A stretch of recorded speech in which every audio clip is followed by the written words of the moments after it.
Welcome and thank you for joining us at the First Unitarian Universalist Church of Houston this morning. I'm the Reverend D. Scott Cooper, the Assistant Minister of Congregational Life, and I've been serving our church for a year and a half. It's been said, no one is born evil, it's the choices that they make.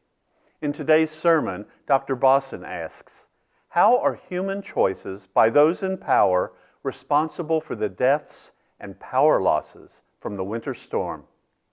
For those of you new to our congregation or our online services, I invite you to continue watching after the benediction to hear more about the living tradition that is Unitarian Universalism.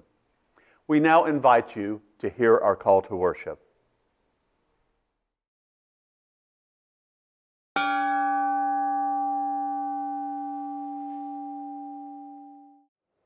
We join together seeking the warmth of community.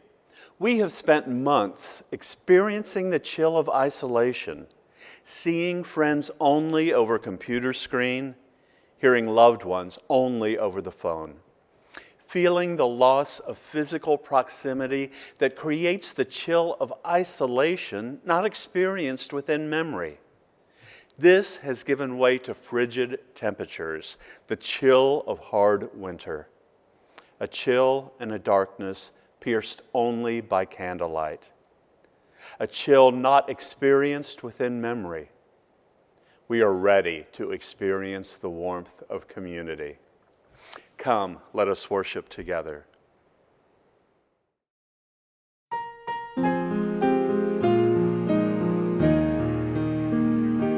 Celebremos compartiendo nuestras vidas, encendiendo esta luz.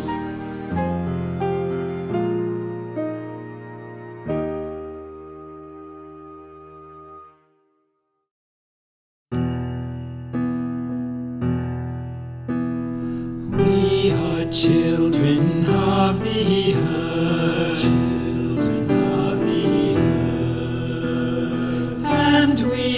Our mother,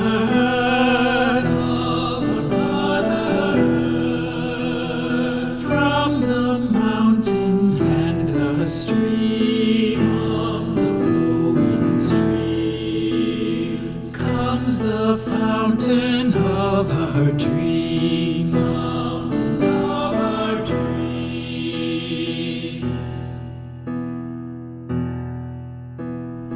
We dream of a village fair, laughing children playing there, and our elders can be found, here beside us, safe and sound, always safe and sound.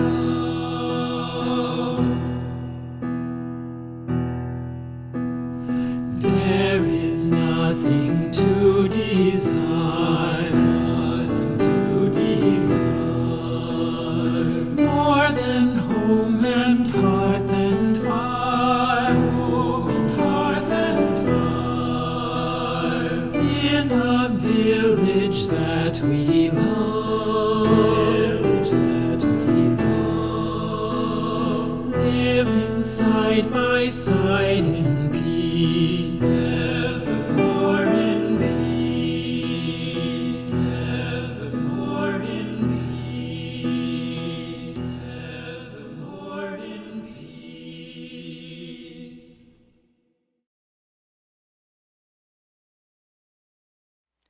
Please join me in the spirit that some call prayer and others name meditation. This morning, as the Texas cold recedes and the state slowly recovers from the human-made and human-inflicted recent winter storm disaster, I invite you to open yourself, to center yourself, to be present with whatever it is you might be feeling in this moment. If you are angry at the pride and avarice that brought the state to this moment and has caused the suffering of so many, I invite you to be present with your anger. Anger in the face of injustice is never unwarranted. If you are suffering, without water or power, if you are hungry, I invite you to reach out to this community. Our human hands are here to help each other in times of crisis. Compassion and solidarity empower us to respond to suffering. If you are comfortable and feeling blessed with the good things of life, I invite you to reach out your hands to those who are in need. Working together, we can overcome in this moment. The comfortable have been blessed with the ability to serve and to bring more justice into the world. In times of disaster, we have the opportunity to share our best selves.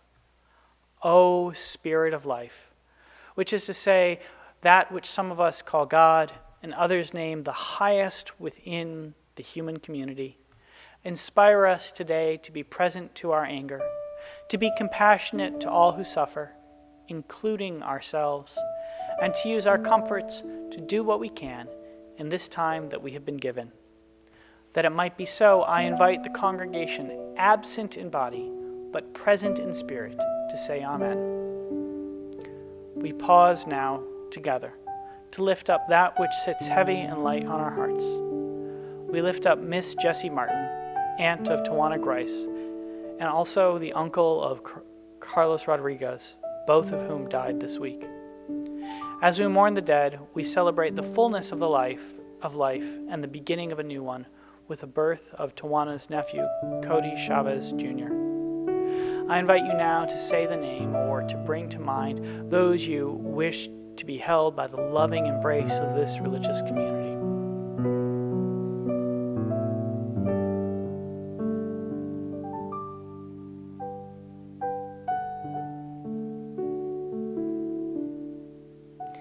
In this great cloud of witness and memory, amid this beloved community, we hear these names and hold them in our hearts. We pause in awe and wonder of the mystery that is life. In the spirit of love, in the spirit of hope, and in the spirit of compassion, I invite each of you to enter into a time of silent prayer, meditation, or reflection.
Today's shared offering goes to support our church's Ministers' Discretionary Fund.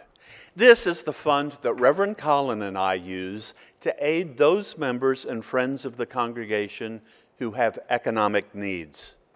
We use it to help people pay for rent, groceries, and medical care. Understandably, the health and economic crises of the past year have strained the resources of some of those in our community. The events of the past week have made the situation even worse. Power outages were only the beginning. Repairs due to burst water pipes and water damage will be ongoing. Our minister's discretionary fund has become increasingly important. Being part of a faith community invites us to weave a tapestry of love and action. Today, there are 3 ways to do this. First, if you are undergoing a financial hardship, we won't know unless you tell us. Please let me or Reverend Colin know. Second, if you have the ability, please give generously. Third, if you don't currently need help, but aren't able to give, you can still reach out to others. If you are able to charge your phone, call several people whom you haven't heard from and make sure they're doing okay. We all appreciate knowing that others care. We are a community. An offering will now be gratefully received.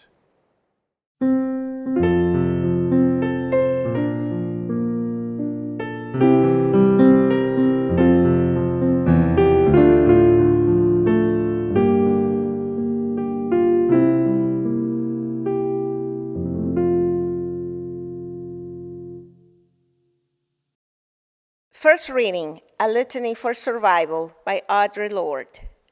For those of us who live at the shoreline, standing upon the constant edges of decision, crucial and alone, for those of us who cannot indulge the passing dreams of choice, who love in doorways coming and going in the hours between dawns, looking inward or outward at once before and after, seeking a now that can breed futures like bread in our children's mouths, so their dreams will not reflect the death of ours.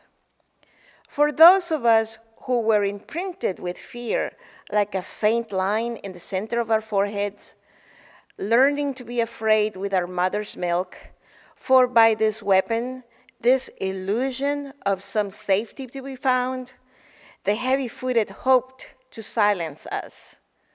For all of us, this instant and this triumph, we were never meant to survive. And when the sun rises, we are afraid it might not remain. When the sun sets, we are afraid it might not rise in the morning. When our stomachs are full, we are afraid of indigestion.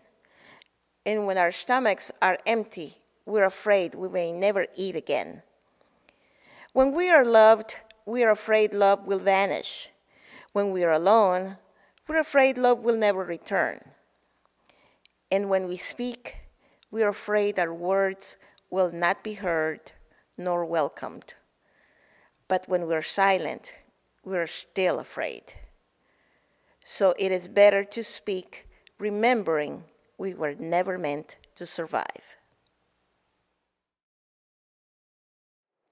The second reading is from Why, Lorde? Suffering and Evil in Black Theology by Anthony Penn. Amid world conditions and mounting calamities, the religious-minded are forced to confront certain questions, nagging tensions, and paradoxes. Such questions often threaten to topple the relevance of religious systems and worldviews. One such threat arises regarding the issue of human suffering, understood as an aspect of the problem of evil or theodicy. Suffering and unmerited suffering are used interchangeably to denote moral evil. Moral evil denotes oppression, injustice, inequality, and the resulting psychological and physical damage.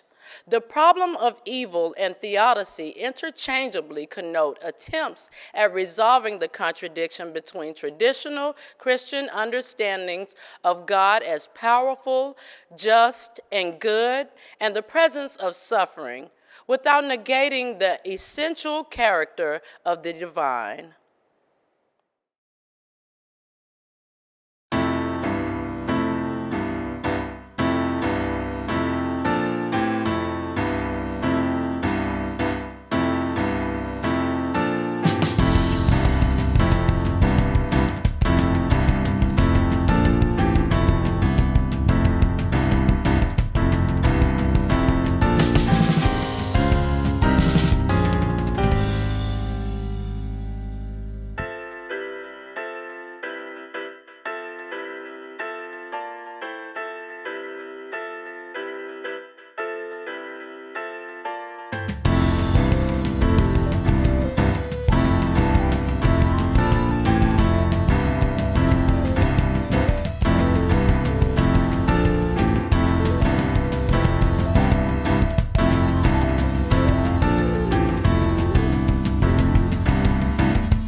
The title of my sermon is A Unitarian Universalist Response to Evil.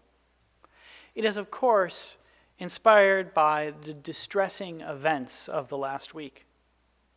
I suspect that my experience of them was like many of yours. Does any of the following seem familiar? On Monday morning at about 1 a.m., my power briefly flashed off. Northerner that I am, up until that moment, it had not occurred to me that losing power was a serious possibility. In the places where I've spent most of my life, the weather that we experienced over the last days would not have even merited a conversation. I mean, at some point on Monday, someone might have said, well, it snowed a little last night. And then a little later in the week, they might have remarked, it was a little cold last night, but probably not. Anyway, on Monday morning, my power flashed off. It woke me up, and with the demise of the power came the realization that I might quickly run out of water. You see, I live on the 5th floor of Montrose mid-rise. Electricity is required to get water into the sink. And so as soon as the power flashed back on, I found myself frantically scrambling to fill both of the bathtubs and whatever spare pots and jugs I could grab. 15 minutes later, the bathtub's half full. The power went down for good.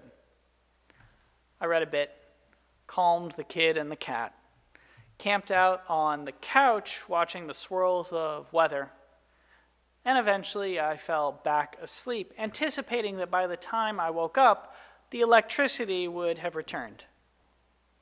It did not. It did not come back on until Wednesday evening.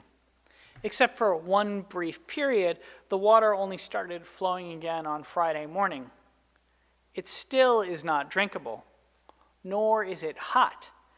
I had to boil several pots of water to bathe this morning.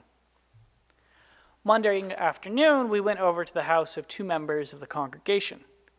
They still had power, and at that point, clean water. The power went out there on Tuesday. Dinner was by candlelight without heat. Cards were played. I did not win. By Wednesday, I was starting to have my doubts that power would come back on anytime soon. My cell phone had stopped sending and receiving texts, except for in short bursts, or if for some reason I sat in the parking lot of our museum district campus. Some people reported that the pipes in their homes were bursting. I learned that we were on the cusp of a devastating disaster that could leave the state without power for months. Civilization itself seemed in the balance. And of course, that for some reason, the skyscrapers had remained lit, and that Ted Cruz was on his way to Cancun for a family vacation. Incidentally, Texas Monthly posted a response to the senator's junket titled 13 Curses to Mutter Against Ted Cruz While You Boil Snow to Drink. It's well worth the read. May you attempt to do the indoor tent thing, only to remember that your tent requires tension created by driving stakes into the ground. May you weep while you try to push the tent stakes into the carpet. Most of the rest of the curses are too scatological for the pulpit. Wednesday night, I was back in my place with power but no water, flushing the toilets from a bucket filled with water from the bathtub. I was one of the lucky ones. My only losses were a couple of days of work, a bit of sleep, and the entire contents of my freezer and refrigerator. Other people had severe damage to their homes and lost significant property. More than 24 people have been reported dead in the Houston region, and I anticipate that there are at least 50 dead throughout the state. I want to pause here and remind you that the First Unitarian Universalist Church of Houston is ready to help those of our members and friends who need assistance. Our minister's discretionary fund exists precisely to provide aid in situations like these. I've also been in touch with the Unitarian Universalist Association. Their disaster relief fund is available to offer assistance to those of you who need it. So, if you need immediate aid, or if you need someone to talk to, please do not hesitate to reach out. Within everything that I've described above, and within what many of you have experienced, we have all the ingredients necessary for our Unitarian Universalist response to evil. Evil, it is a harsh word. Evil, it is one that I anticipate that many of you are uncomfortable with using. It bespeaks a neat division of the world into two categories, good and evil. It contains echoes of theologies that our tradition rejects, notions of original sin and inherent wickedness. Here I turn to a source I often do when attempting to make my way through difficult problems. The philosopher Hannah Arendt wrote a great deal about the subject of evil. She made the observation that the art of politics lies in the ability to make distinctions. The same might be said of theology.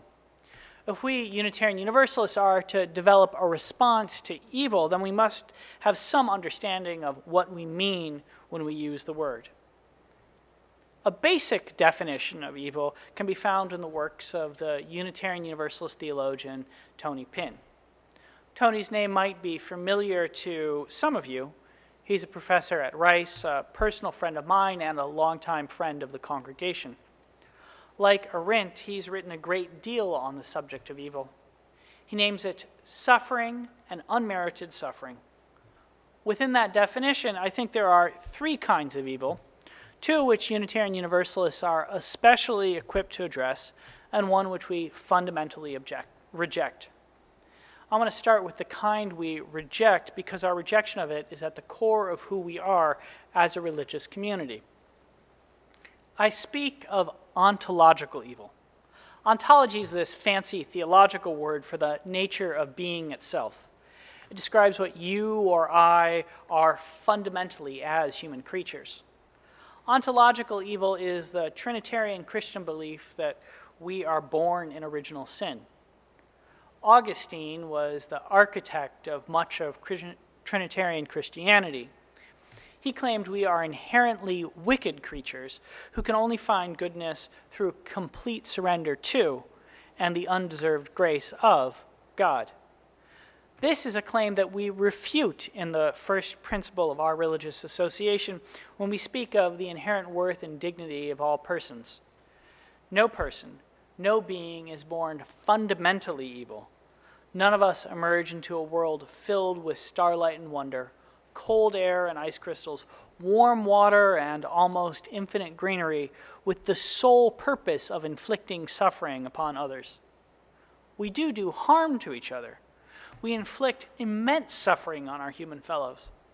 This is what we can call moral evil. In Tony's words, it is oppression, injustice, inequality, and the resulting psychological and physical damage. Moral evil is an active choice. In the world of politics, it comes through policy choices. Ibram X. Kendi has written on the difference between racist and anti-racist policies. A racist policy, he tells us, is any measure that produces or sustains racial inequity between racial groups. An anti-racist policy is any measure that produces or sustains racial equity between racial groups. Policies, he helpfully explains, are written and unwritten laws, rules, procedures, processes, regulations, and guidelines that govern people. We can extend Kendi's distinction to good and evil policies. An evil policy is one in which inflicts suffering on other human beings. A good one alleviates suffering or promotes human flourishing. Good policy empowers you or I or any of us to unleash our full human potential, to uncover the spark of the divine within, grow in our abilities, or experience more of the good things in life. Evil policy does precisely the opposite. After ontological and moral evil, there is a third kind of evil to be named. I'll call it natural evil. Natural evil is things that cause suffering that are beyond human control or influence. earthquakes, tsunamis, tornadoes, the existence of illness, the fact of death, the presence of natural evil is what has historically prompted many religious thinkers to wonder about the nature of the divine and the nature of humanity. Augustine's classic text, City of God, is perhaps the most influential such account. In it, he queries, "Can anyone deny that God is supremely good?" His rhetorical question comes after a list of the deity's supposed attributes. Chief amongst these is an unchanging and incorruptible nature. Augustine greatly feared death. Death for him was the ultimate natural evil. Death came from the beautiful truth that our bodies, our minds, change and shift as we grow and age. Rather than seeing the mutable as a source of aesthetic joy, he believed that it was the source of suffering, the root of natural evil.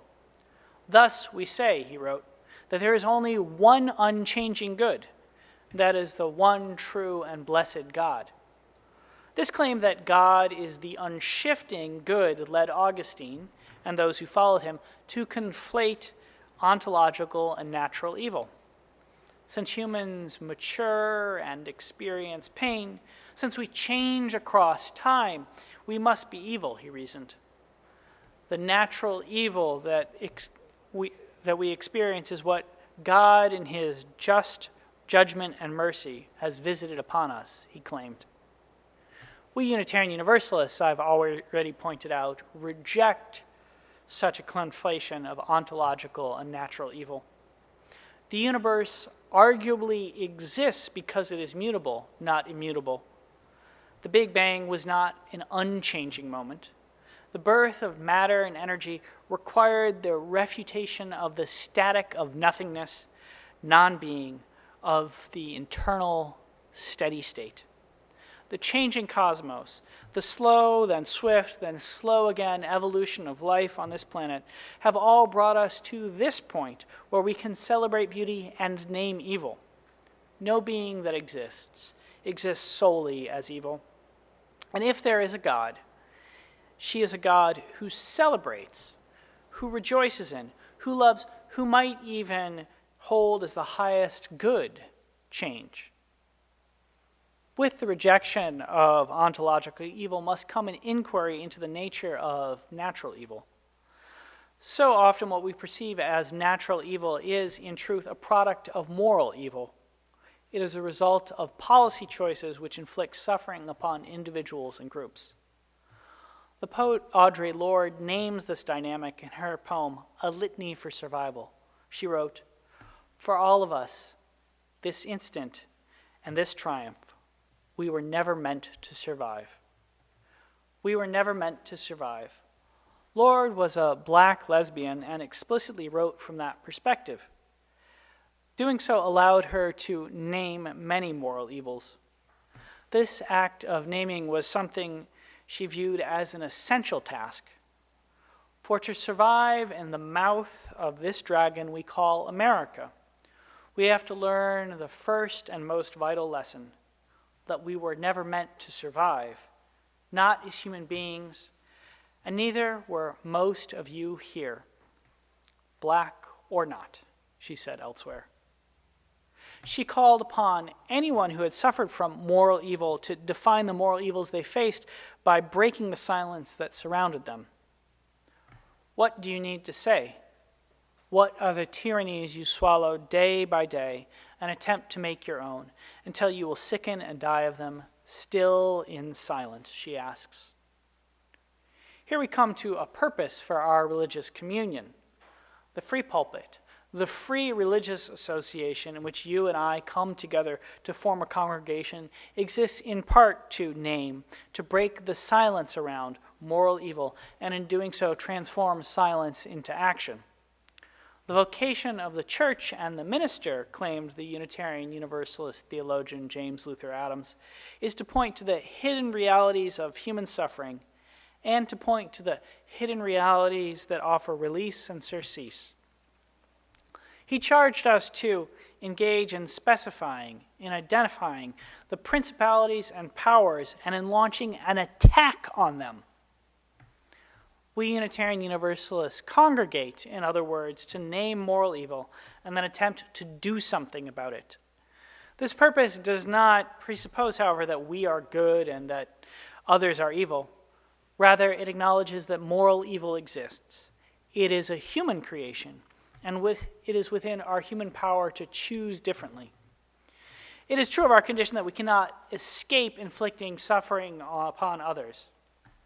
It is also true of our human condition that we can pursue policies that will bring more or less evil into the world, and which either are or are not in service of the great project of collective liberation.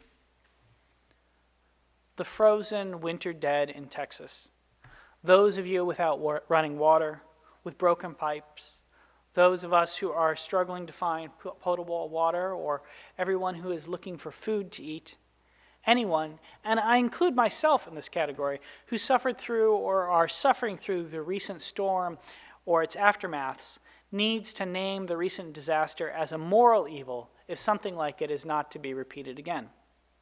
Most mislabeled natural disasters are, in truth, not natural evils, the result of forces beyond human control. They are the consequence of evil policy. Evil policy can be overcome with good policy. This is certainly the case of the recent storm. The deaths that resulted from it came from willful policy choices in pursuit of independence from federal regulation and oversight.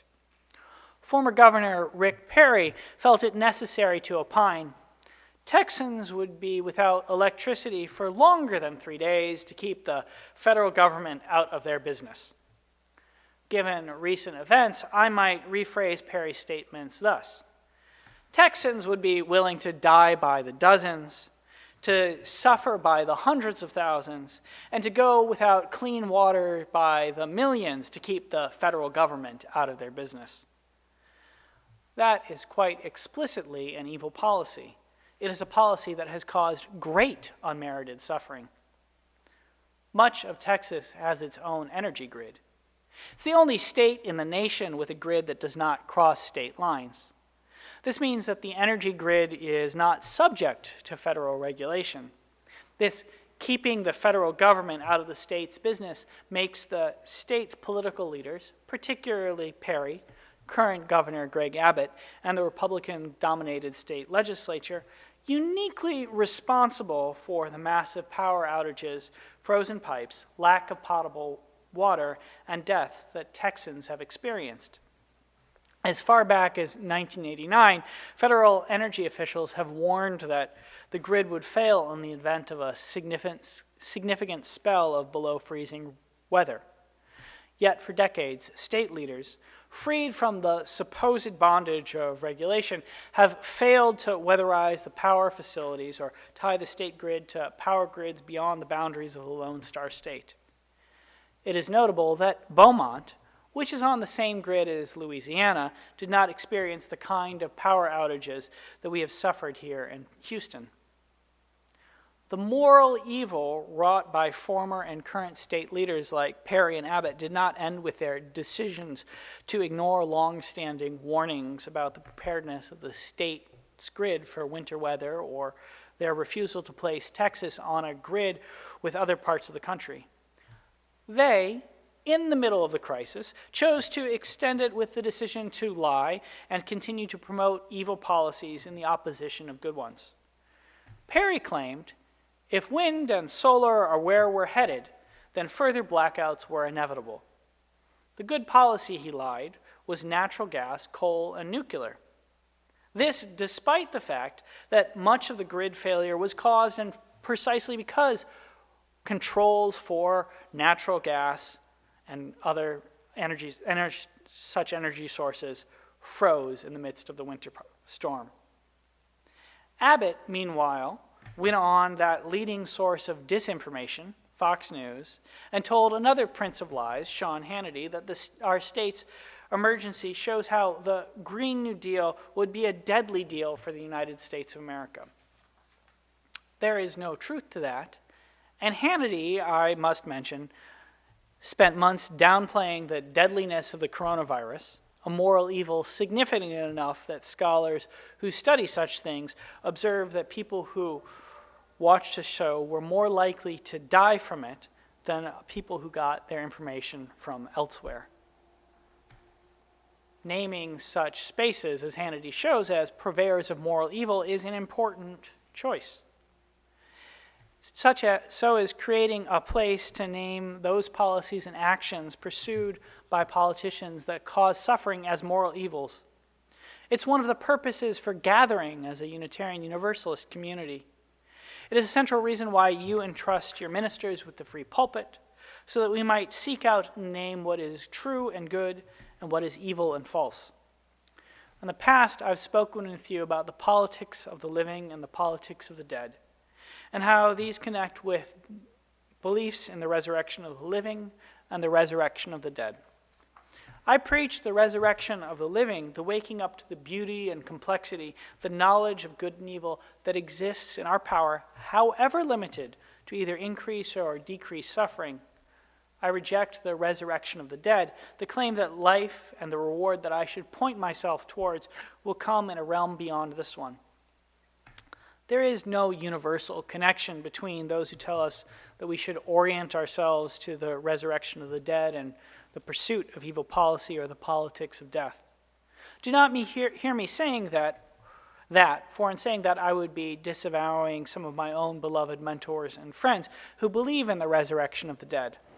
But do hear in my words my own understanding of how a belief in the resurrection of the living on my part encourages me to name moral evil, to embrace the politics of living, the politics which seek to encourage you and me and everyone known and unknown to us to reach their fullest human potential in this life.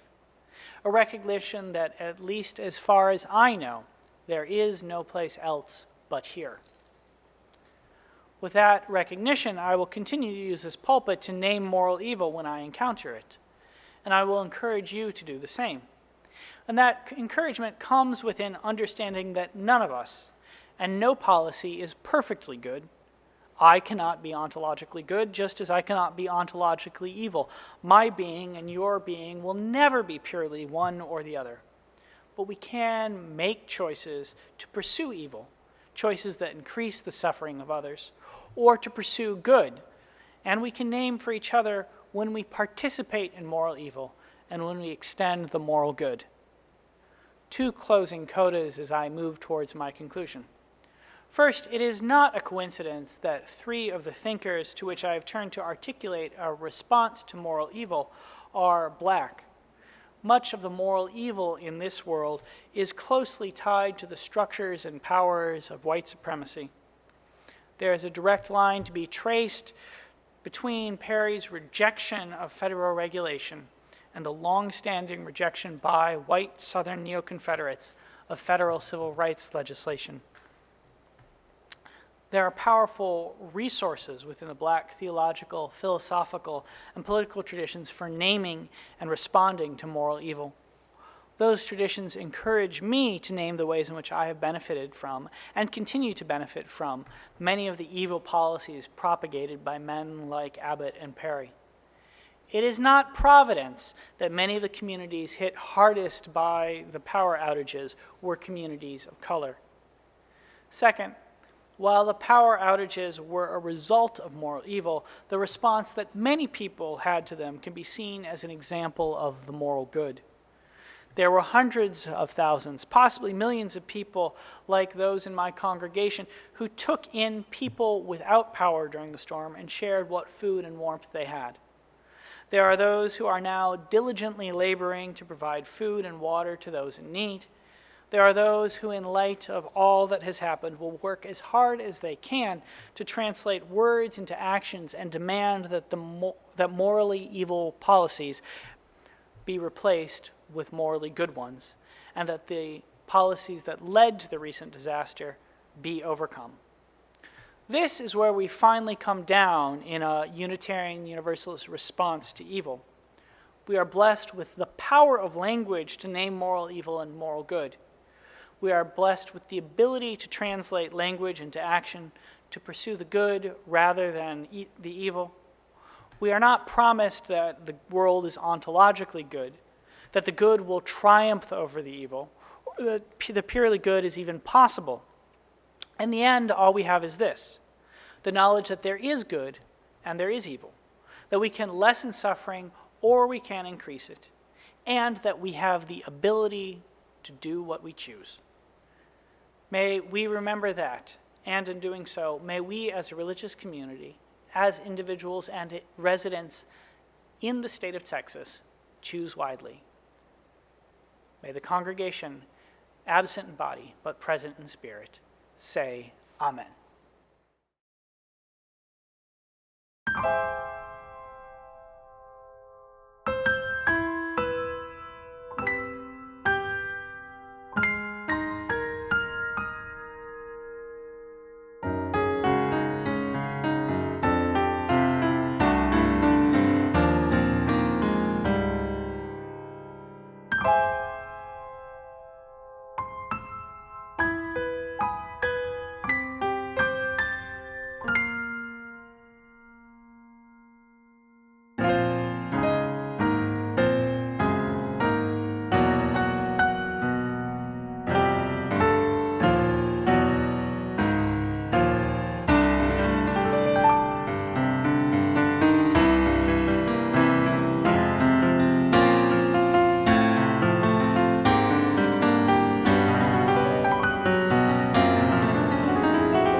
We extinguish this flame, but not the light of truth, the warmth of community, or the fire of commitment.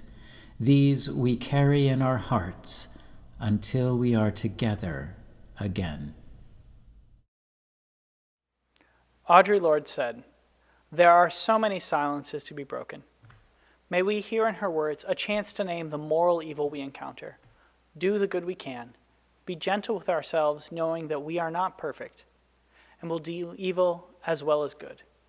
Knowing these truths, may we ever strive to bring more good, to lessen the suffering into the world, and to speak out against evil when and where we encounter it. Amen, and blessed be.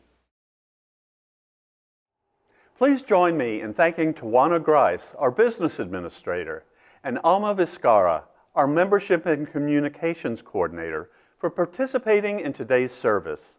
Mark Vogel, our music director, conducted the sanctuary choir, and James Westfall from our Thoreau campus provided additional piano music. For those of you who may be new to this congregation or the online services, let us say a few words about Unitarian Universalism. Unitarian Universalism is a faith where you can bring your whole self, your full identity, your questioning mind, your expansive heart. As Unitarian Universalists, we join together on a journey that honors everywhere we've been before. Together, we create a force more powerful than one person or one belief system. Our beliefs are diverse and inclusive. Rather than a creed, we share a covenant based on a set of 7 principles. These include the free and responsible search for truth and meaning, the inherent worth and dignity of every person, and the knowledge that we are part of an interconnected web of all existence that calls us to honor the earth and all creatures. Thank you for being with us today.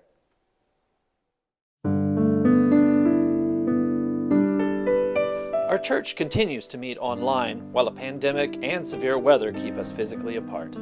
There are groups meeting both weekly and monthly to keep you connected and engaged with our community.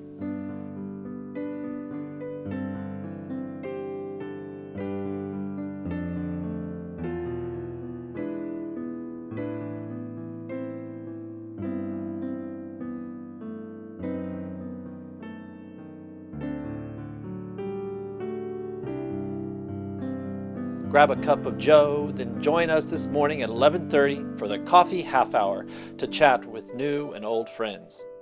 Next, join the discussion circle at noon for a conversation asking, what are your thoughts about affirming the proposed 8th UU principle? Both traditional and experimental writings are welcomed at the Creative Writing Group, which meets today at 2. A national bestseller when it first appeared in 1963, James Baldwin's The Fire Next Time galvanized the nation, gave passionate voice to the emerging civil rights movement, and still lights the way to understanding race in America today. Join the discussion of the book with Reverend Colin Tuesday at 5. Join the Wednesday evening discussions for fun, facilitated, and educational conversations on a variety of topics. This week, it's What's in the 1776 Report and how can we use it for bridge-building conversations? Many of the topics for upcoming discussion groups are on our website, firstuuhouston.org/online-group-meetings. Visit there for more details and to sign up. And remember, all times shown are Central Standard Time.